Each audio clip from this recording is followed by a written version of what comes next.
Ovadia Sofer, bonsoir. Bonsoir. Vous êtes ambassadeur d'Israël, c'est-à-dire que non seulement vous représentez Israël en France, mais en plus, comme on est ambassadeur de France, chaque fois que vous allez à l'étranger, vous êtes toujours ambassadeur d'Israël. Oui, en effet, j'ai gagné ce titre, la dignité de l'ambassadeur d'Israël il y a 2 ans, mais je suis ambassadeur depuis 18 ans.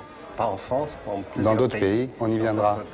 Alors, vous êtes né en Irak, d'une famille bourgeoise assez riche, et vous avez été obligé de fuir l'Irak après-guerre en traversant ces marais où aujourd'hui il y a la guerre, non? Oui, c'est toute une épopée. J'appartenais à la communauté juive d'Irak, qui est la communauté la plus ancienne des communautés juives d'une famille bourgeoise. Et puis, je me suis trouvé à l'âge de 15 ans comme poursuivi pour un crime qui était considéré dans le temps comme le plus grand crime qu'on peut commettre. C'était d'apprendre l'hébreu.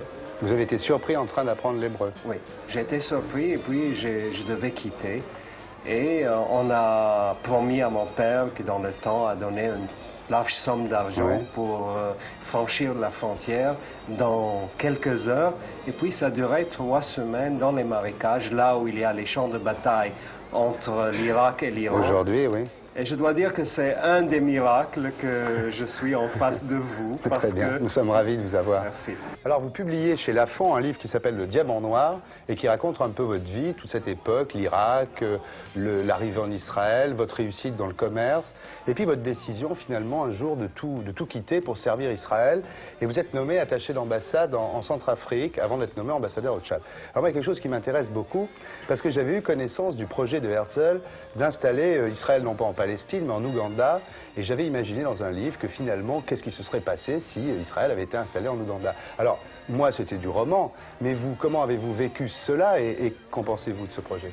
Je dois dire que Dieu merci que ce projet n'a pas été réalisé parce qu'en Ouganda, le peuple juif n'avait aucune racine, donc nous serions dans une situation très difficile, alors que Dieu merci, nous avons établi notre État dans une terre qui nous appartient, avec une longue histoire, avec des racines. Et lorsque je suis arrivé en Centrafrique, j'ai vécu le moment des pionniers d'Israël en Afrique. Nous avons amené avec nous l'esprit pionnier, nous avons amené avec nous les raccourcis pour le développement. Nous nous sentions comme une seconde ère de pionniers en Israël. Nous avons vécu comme les Africains. Je dois dire que lorsque j'ai décidé de tout quitter pour aller dans la carrière diplomatique, évidemment, on pourrait penser que c'était une vie de gloire. Ça au départ.